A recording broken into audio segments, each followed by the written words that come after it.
Pero alam niyo po, kahit kami po yung nagpipreach, kahit ito po ipinapangaral po namin, hindi pa rin po kami ligtas dyan. Natatakot din po kami sa bagay na yan. Pero alam niyo po, may isang bagay kaming ginagawa. Bilang kami nagpipreach at nangangaral at nagtuturo sa bagay nito na sinasabi namin, tanggalin nyo yung takot kasi hindi makakabuti yan. Sa amin ganun din po. Pag kami po ay, katulad nga po, pinangangaral ko po, salita po ng Diyos na sinabi, huwag kang matakot at kasama mo ang Diyos. Alam niyo po ba, pag ako po'y dumarating sa kalagayan na ako po'y nangangamba, Lord, katapusan na Lord, wala pa akong hawak ng pangbrenta ng church, sabi ko, Lord. Pero Lord, sabi mo, do not fear for I am with you. Sabi mo, Lord, kasama kita, hindi mo kami iiwanan, sabi mo, Lord. Hanggang sa dumating tayo minsan, pinapaalalahanan din po namin yung sarili namin.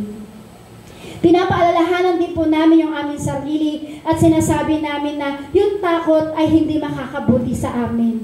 Sinasabi po namin hindi makakabuti sa aming buhay kung meron kaming takot. Ang hirap po kayang kumilos pag meron takot.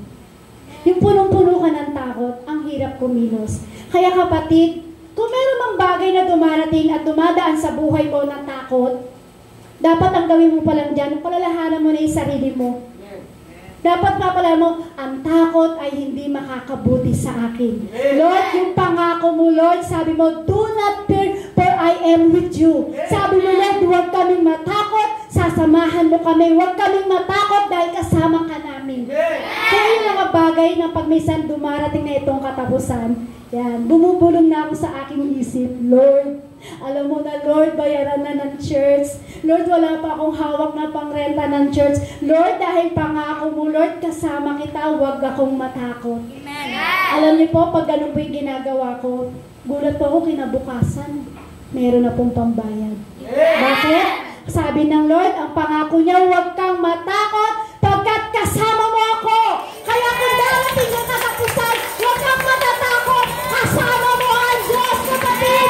Kasama mo ang Diyos. Lahat sila may babayarin. Yan. Sabi po dito, sabi po yan sa Deuteronomy chapter 31 verse 6 po, sabi dyan, be strong and courageous, do not be afraid to terrified because of them, for the Lord your God goes with you. He will never leave you nor forsake you. Sabi niya, sabi po ng ating Panginoon Jesus, maging matatag ka. Sabi niya, maging matatag ka, huwag kang matakot, sapagkat hindi kita iiwanan, ni pababayaan man. Sabi ng Lord, huwag kang matakot, hindi kita iiwanan, ni pababayaan man. Amen? Kung meron kang babayarin sa katapusan na to, hindi ka iiwanan ng Diyos. Amen? Alam niyo po mga kapatid, marami pong dumaan sa ating buhay na talagang nagbigay ng takot. Pero marami namang struggle na napagtagumpayan mo sa buhay mo. Tama po ba? Amen! Maraming problema na napagtagumpayan mo at na-overcome mo sa buhay mo. Amen? Kaya nga po, diba, sabi nga po kanina, padaanin mo lang yung takot. Padaanin mo lang yung takot. Amen? Kasi, sabi ng Lord, maraming mang pinadaan mo lang yung problema. Marami kang pinagdaanan na struggle, ibig sabihin na pagtagumpayan mo naman. Maraming dumating na problema na overcome mo naman. Kaya sabi ng Lord, huwag kang matatakot. Amen? Amen? Kasi napagtagumpayan mo na yung mga bagay sa ating buhay na nangyari sa'yo. Amen? Na-overcome mo na yan. Marami man dumating na panghihina sa'yo, pero pinalakas ka ng Diyos. Kaya sabi ng Lord, diba, be strong and courageous. Dumating ka man sa panghihina ng iyong espiritu, pero ang Diyos pinagtagumpay ka naman. Naaalala niyo po ba yung time na kayo'y nanghina? Yung time na kayo may karamdaman, yung time na kayo may kalungkutan, yung time na meron kayong problema, di ba, ano po binigay ng Diyos? Naaalala niyo po ba? Pinagtagumpay kayo ng Diyos at na-overcome niyo po yun. Sino po dito maraming na-overcome sa buhay niya? Praise God. Hallelujah. Amen? Kasi sabi ng Lord, be strong and courageous. Maging matatag ka at magpalakas ka. Bakit? Hindi kita iiwanan, ni pababayaan man. Yan ang gusto ng ating Panginoong Hesus. Bakit? Pinagtagumpay tayo ng ating Panginoong Hesus. Kaya alam niyo po, yung mga bagay na nagbibigay takot, kailangan alisin mo na yan. Amen. Tanggalin mo na yan. Amen? Amen. Hindi yan makakabuti sa atin. Nang una, past. Nang pangalawa, anger. Pangatlo, fear. Pang-apat, ito po. Sabi po dyan, past mistake. Kalimutan mo na yung mga naging, sabi po dyan, past mistake. Kalimutan mo na yung mga naging pagkakamali mo noon. Kasi pag hindi mo pa kinalimutan yung pagkakamali mo noon, yan yung magiging balakid. Amen? Yun yung mga bagay na gawa nating nakaraan, past mistake natin, kalimutan mo na para at least hindi maging balakid sa mga bagay na gagawin ng Diyos sa iyo. Maging may pagkukulang natin sa ating Panginoong Hesus. May mga bagay po na minsan dala-dala pa rin po natin sa nakaraan. Minsan sinasabi natin, Lord, hindi ko nagawa yung bagay ito, Lord. Malaking pagkukulang ko sa iyo. Pas na yun eh. Pas na yun. Amen? Kailangan po natin na kalimutan nyo at tanggalin po yun. Kasi tingnan niyo po, saan po ba? Kasi pag hindi po natin kinalimutan yung past mistake, mauuwi lang po tayo sa condemnation. Iko-condemn mo lang na iko-condemn yung sarili mo at sabihin mo, nagkamali na naman ako, nagkasala na naman ako, nagawa ko na naman yung kasalanan niya. Bakit ko ba nagawa ito? Mauuwi na yun sa condemnation. Amen? Amen? Mapupunta rin sa condemnation kung bakit hindi tayo maka-overcome sa mga bagay. Kaya kailangan kalimutan mo na yung past mistake. Ano mang naging decision mo na hindi maganda, past na yun, kalimutan mo na yun para hindi ito maging balakid. Kailangan move on na, kapatid. Amen? Meron mga bagay na ginagawa ang Diyos sa atin. Minsan nahihirapan man tayo, pero kailangan natin mag-move on. Kailangan natin yung mga bagay na ito na kailangan mangyari kung ano yung gustong gawin ng Diyos sa atin. Kaya kailangan kalimutan mo na yung past mistake na yan. Huwag mo sabihin, nagkamali kasi ako eh.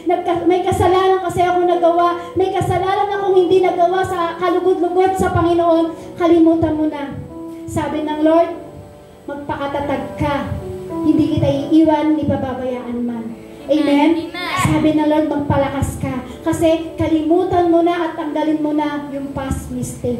Nangyari na yan, kapatid. Amen? Nagkamali na tayo sa mga bagay na desisyon sa ating mga nakaraan, pero kailangan kalimutan na natin yan para ito ang makakabuti sa atin. Amen? Hindi man tayo perfecto, alam natin nagkakamali pa rin po tayo, pero minsan maaaring meron kang pangarap o ambisyon sa buhay mo na parang ma-mistake ka. Kalimutan mo na yun.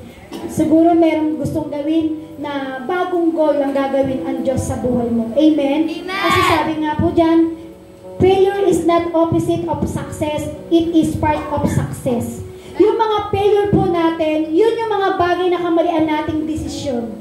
Na kailangan, yung past mistake na yon, kailangan kalimutan na natin. Bahagi pala ito ng ating success. Akala natin, pag failure ka na, wala na tayo. Pero ano sabi po dyan?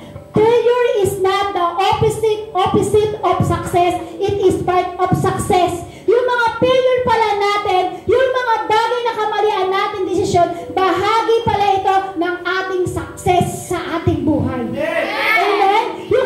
Kung bakit pinapayagan ng Diyos na mag-failure ka, kung bakit pinapayagan ng Diyos na minsan mali yung decision mo, kasi part pala ito ng pagiging success mo sa buhay. Ibig sabihin, diyan ka matututo. Kaya sabi nga po dito, when you make a mistake, there are only 3 things you should ever do about it. Unang-una, admit it. Pangalawa, learn from it. Pangatlo, do not repeat it. Ibig sabihin, pag tinanggal mo yung maling decision mo, kinalimutan mo, tinalis mo yung past mistake mo, at sinabi po dyan, admit it, learn from it, and do not repeat it. Ibig sabihin niya, huwag mo nang uling gawin, kapatid. Huwag mo nang i-repeat para hindi ka magkasala sa ating Panginoong Hesus. Tandaan mo yung 3 things na yan. Kung meron kang past mistake na yan, tandaan mo yung 3 things na yan na kailangan huwag mo nang ulitin para hindi tayo mapahamak sa ating buhay. Tanggalin mo na, sabi po dyan, tanggalin na natin. Kumbaga, tanggapin na natin kung failure tayo. Tanggapin na natin kung mali yung ating desisyon. Tanggapin na natin kung tayo nagkamali sa nakaraan. Pero sabi ng Lord, past is past. Kalimutan mo na para wala nang balakid sa paglilingkod mo sa ating Panginoong Hesus. Bakit? Sabi nga po dyan, Kapag tayo po ay sinabing do not repeat it, ibig sabihin po niyan, dyan na tayo matututo. Kasi dun sa bagay na pagkakamali natin, yun pala yung part ng success natin. Bakit? Kasi natuto ka sa maling decision mo ng nakaraan. Amen? Kaya wag na natin yung ulitin. Matuto na po tayo sa mga bagay kung saan tayo nadapa. Amen po?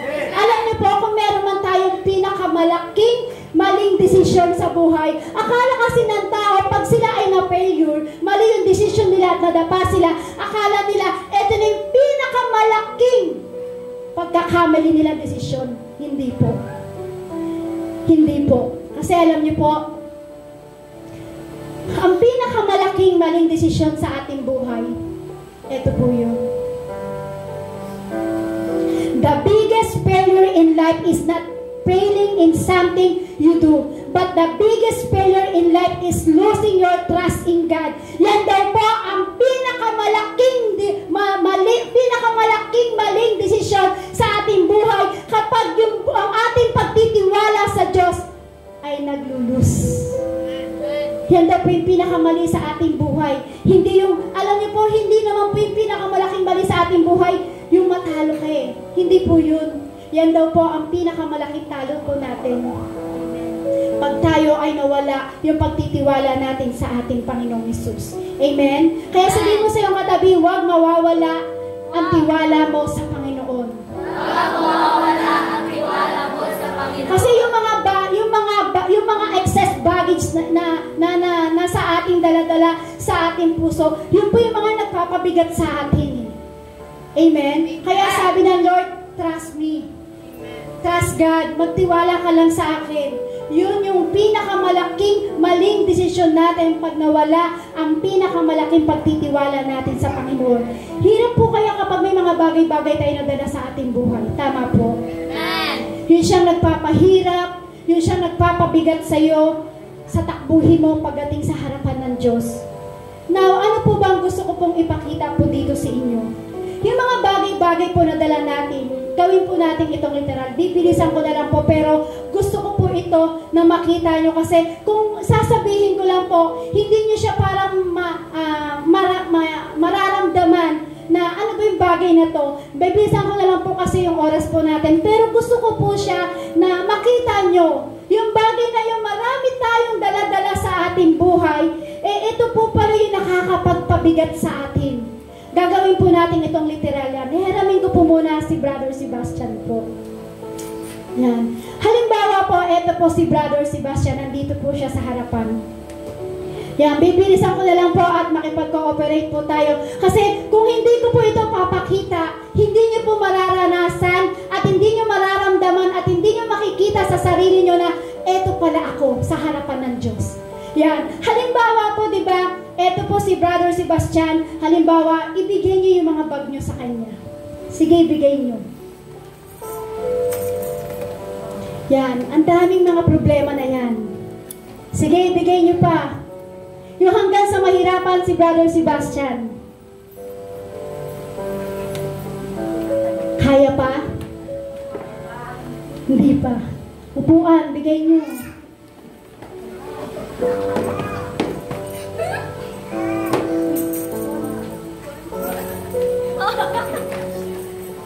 Kaya pa?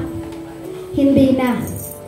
Yung mga bagay na nakikita nyo sa kanyang harapan, yan yung mga bagay na problema nating dala-dala sa ating buhay.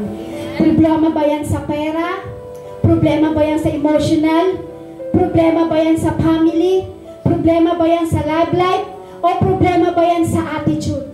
Maraming mga bagay na dala-dala tayo sa ating buhay. Kung titignan nyo po, nakakatawa. Tama po ba?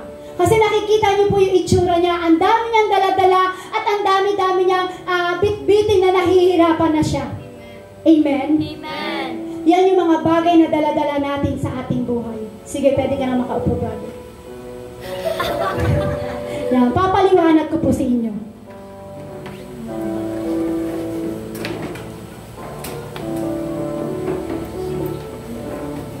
Diba? Hirap niyang tanggalin. Amen? Yan. Yung mga bagay bagay na yan na nakita nyo sa harapan, yan yung mga bagay na problema natin sa pera, problema natin sa emotional, problema natin sa love life, problema natin sa attitude, problema natin sa family. Nakakatawa kung titignan natin kasi yung itsura niya, ang dami niyang dala at nahihirapan siya. Amen?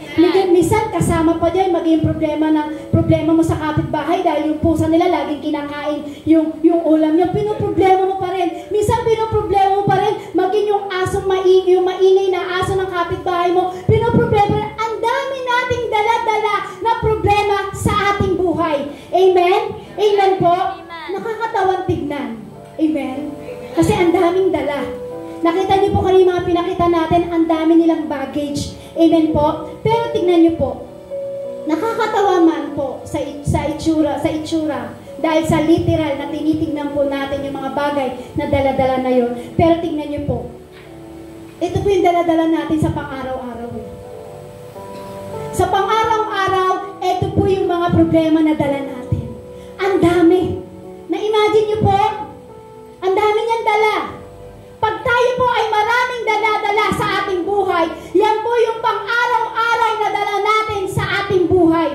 Paano po ba tayo makakalaban sa buhay na yan kung tayo po ay maraming dala-dala? Paano po ba tayo magtatagumpay sa buhay kung marami kang dala-dala sa puso mo? Paano ka magtatagumpay? Paano ka makakatakbo ng dire-diretso kung marami kang dala-dala sa puso mo? Nakakatawa man tignan, pero uulitin ko po. Sometimes sa buhay po natin, kung i-relate po natin, pagdating sa spiritual, yan yung nagiging itsura po natin.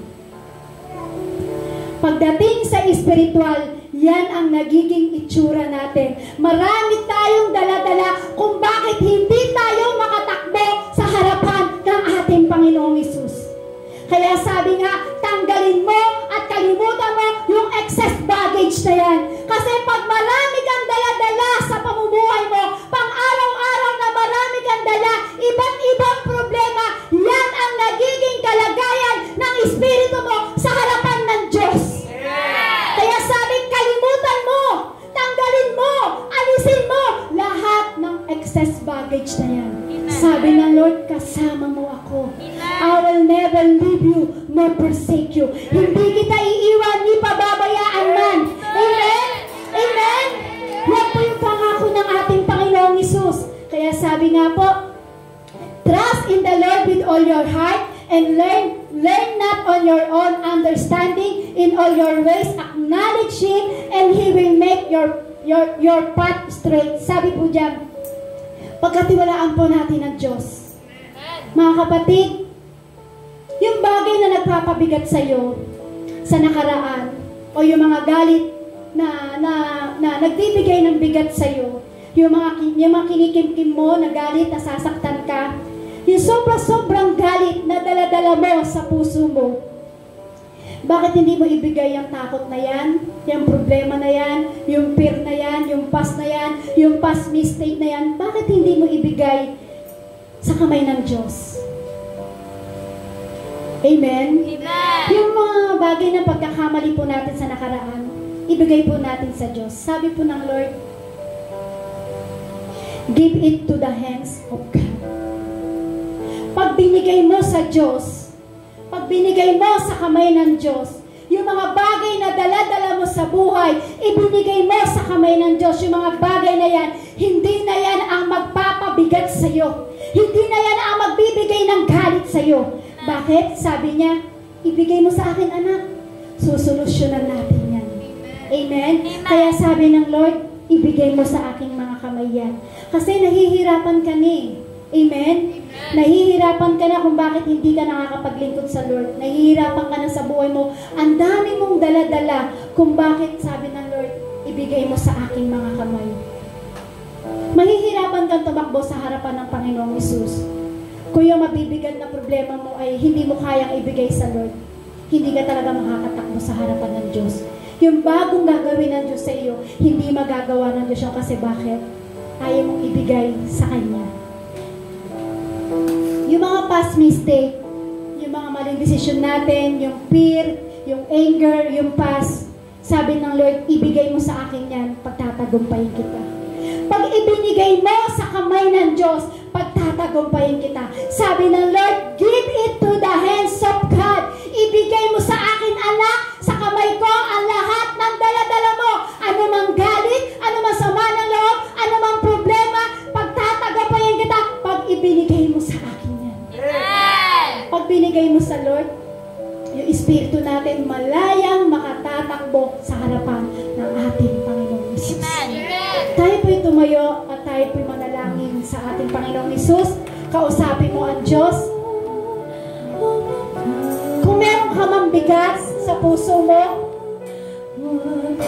meron kang problema,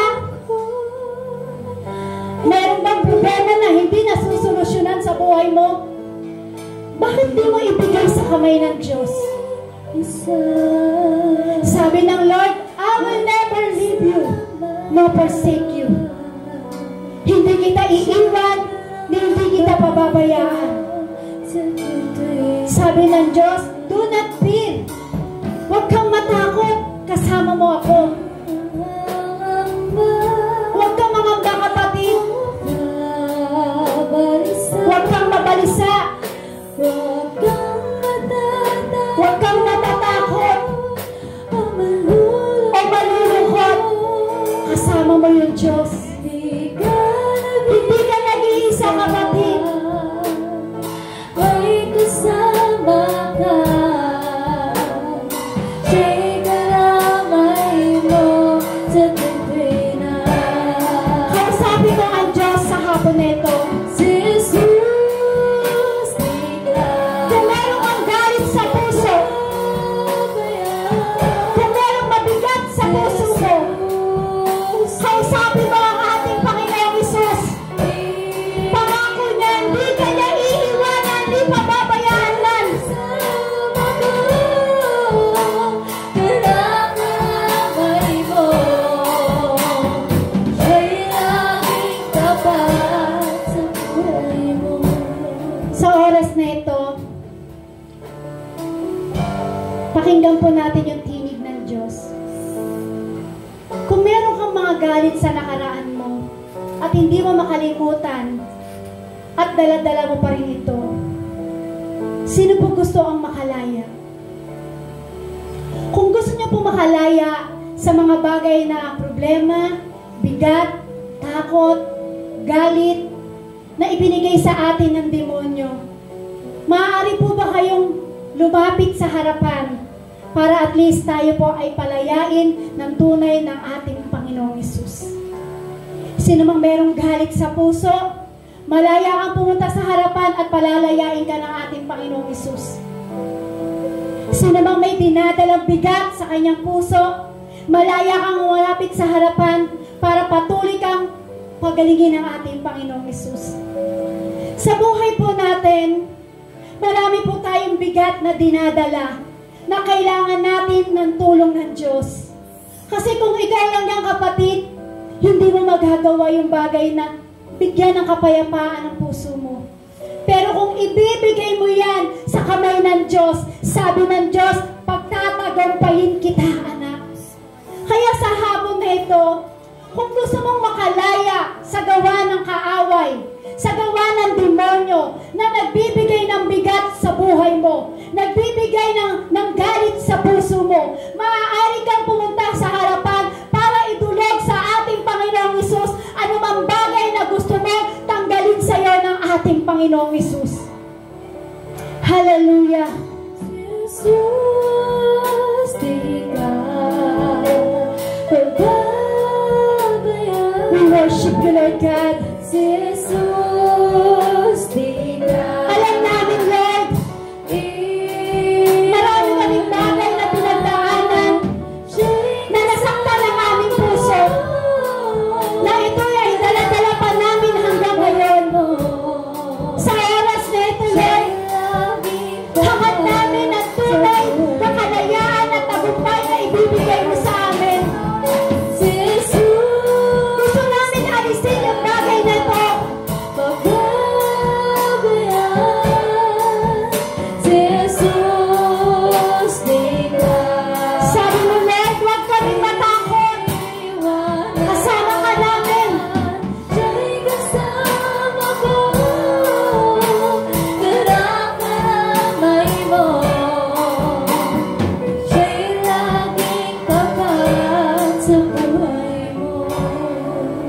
Hindi po ako nagsasalita po. Kung meron kang bigat at galit sa puso mo, na hanggang ngayon ay dala-dala mo, at gusto mo itong matanggal na, inaanyayahan ka ng ating Panginoong Hesus sa harapan.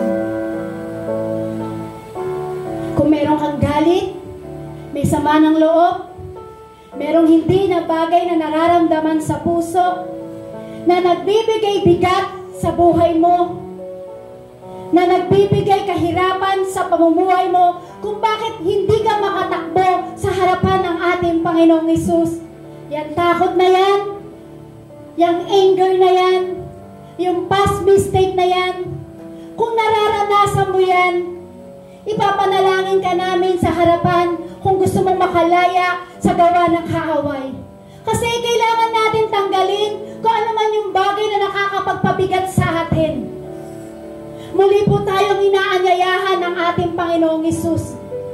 Kung meron ka man dala-dala sa oras na ito ng bigat sa puso mo, o meron kang galit pa rin sa puso mo, inaanyayahan ka ng ating Panginoong Hesus sa harapan. Sabi ng Lord, I will never leave you nor forsake you. Sabi ng Diyos, magpakatatag ka. Hindi kita iiwanan ni pababayaan man. Kasi ang Diyos na ating pinaglilingkuran, gusto niya tayo ay mapabuti. Gusto ng Diyos na ating pinaglilingkuran ay tayo ay walang bahid, na tayo ay walang galit sa puso, na tayo ay walang sama ng loob sa puso. Ang gusto ng Lord, lahat tayo ay makalaya sa mga bagay na gawa ng kaaway. Kung meron ka mang galit sa puso at merong mabigat sa puso mo na nagpapahirap sa buhay mo, bakit di mo iiyak sa Lord? Nung time na ako ay punong-puno ng galit, halos hindi ako makalapit sa harapan ng Diyos. Yung time na punong-puno ng galit ang puso ko, halos ayoko nang tignan yung Diyos. Pero sabi ng Lord, anak, tanggalin mo yung galit na yan. Hindi yan makakabuti sa'yo. Hindi yan makakabuti sa'yo. Ikakapahamak mo yan. Yung time na naririnig ko po yung tinig ng Diyos na yun, umiyak ako ng todo sa Panginoon. Sabi ko, Lord, tanggalin mo sa akin to. Sabi ko, Lord, tanggalin mo lahat yung galit. Tanggalin mo yung sama ng loob. Iniyak ko talaga ng todo sa Lord yan. Lumuhod ako ng todo sa Lord. Sabi ko, Lord, pinangahawakan ko yung pangako mo. Sabi mo, Lord, I will never leave you, nor forsake you. Dumating yung time na punong-puno ako ng galit at sobrang sama ng loob ko yung time na yun. Pero alam niyo, sabi sa akin ng Lord, ibigay mo sa akin mga kamay yan. Alam niyo po, yung sa time na punong-puno ako ng galit, niya hindi ako nagpipray sa Lord. Lahat ng nasa paligid ko ay kinagagalit ko. Pero sabi ko, Lord, gusto kong makalaya. Gusto kong gumaan ang aking pamumuhay. Gusto kong gumaan ang aking pakiramdam. Lord, palayain mo ako. Tanggalin mo sa puso ko ang galit. Kaya sa oras na ito, kung meron ka mang nararamdaman sa puso na yan, ibigay mo sa Lord. Ibigay mo sa Diyos. Sabi ng Lord, I will never leave you, nor forsake you. Hindi makakabuti sa atin kung puno-puno tayo ng galit sa puso. Sabi ng Lord,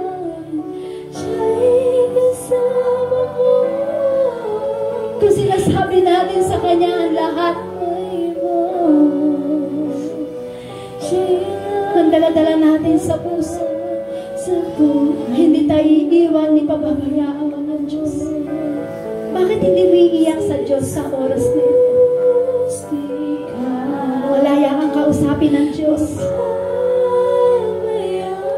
Kung gusto mong gumaan yung pakiramdam mo, iiyak mo sa Lord.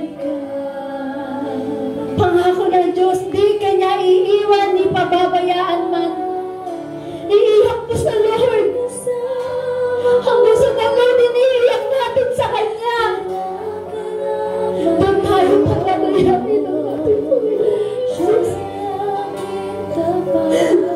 Ang hirap-hirap kumilos.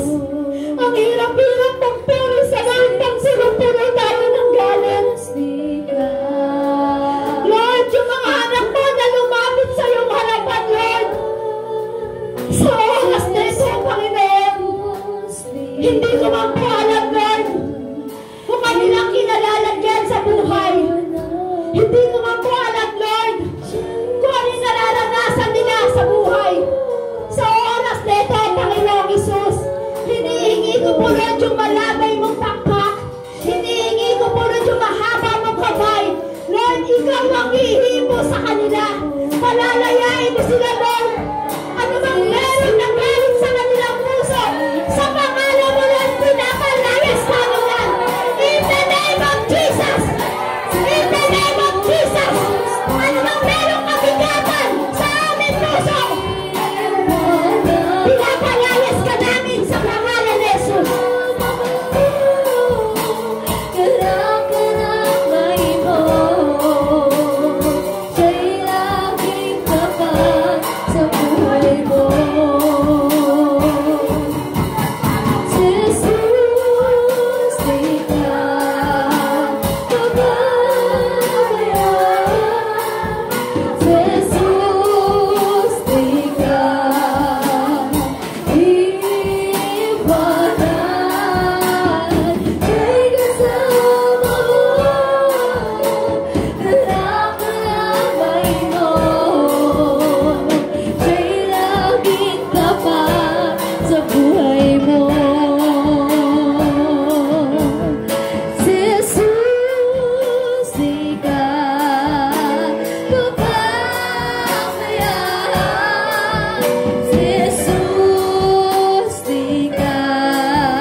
Habang iniiyak natin sa Kanya, karamay mo ang Diyos. Habang iniiyak mo sa Panginoon, anumang merong bigat sa puso mo, sabi ng Diyos, pangako niya, hindi kita iiwan ni pababayaan man. Yan yung pangako ng Diyos sa pangahawakan mo, kapatid. Kaya sa oras na ito, anumang merong bigat sa puso natin, sa pangalan ng ating Panginoong Hesus, hindi namin ito pinahihintulutan. Sa pangalan mo, Lord, pinapalayas namin na nilagay ng galit ng kaaway sa aming puso. Pinapalayas namin sa pangalan mo, in the name of Jesus. Espiritu ng galit, come out! Espiritu sa ngalan, come out in the name of Jesus. Hindi mo kami iwanan, Lord. Hindi mo kami pababayaan, Lord. Lahat kami, Lord, palalayain mo sa galit. Palalayain mo sa sama ng loob. Sa pangalan mo, Panginoong Hesus. Lord, hindi mawawala ng saysay yung bagay na ginagawa namin paglapit sa iyo. Salamat ng marami sa iyo, Panginoon. Sa oras na ito, Panginoong Hesus, inilalapit ko po sa lahat ng kapatiran na ito, Lord. Ikaw ang Diyos na humarang sa kanila. Lord, huwag mo silang iiwanan, di pa babayaan, Lord. Lord, pinangahawakan namin ang pangako mo, Lord. Kasama ka namin, Panginoong Hesus. Lord, pagtagumpayin mo sila sa lahat ng area ng kanilang buhay. Salamat po ng marami sa iyo, Lord. Maging sa aming pag-uwi, Lord, sa bawat aming tahanan, Lord. Ingatan mo kami at makarating ng maayos, Panginoon, sa bawat tahanan namin, Lord. Sa maging sa aming pagbiyahe, sa pag-uwi sa mga tarim, Lord, hawakan mo kami at balutin mo ng inyong banal na dugo ang bawat sasakyan na dadalhin mo, Lord, na pauwi namin sa mga tarim. Salamat po ng marami, Lord, sapagat ngayon pa lang, Lord, may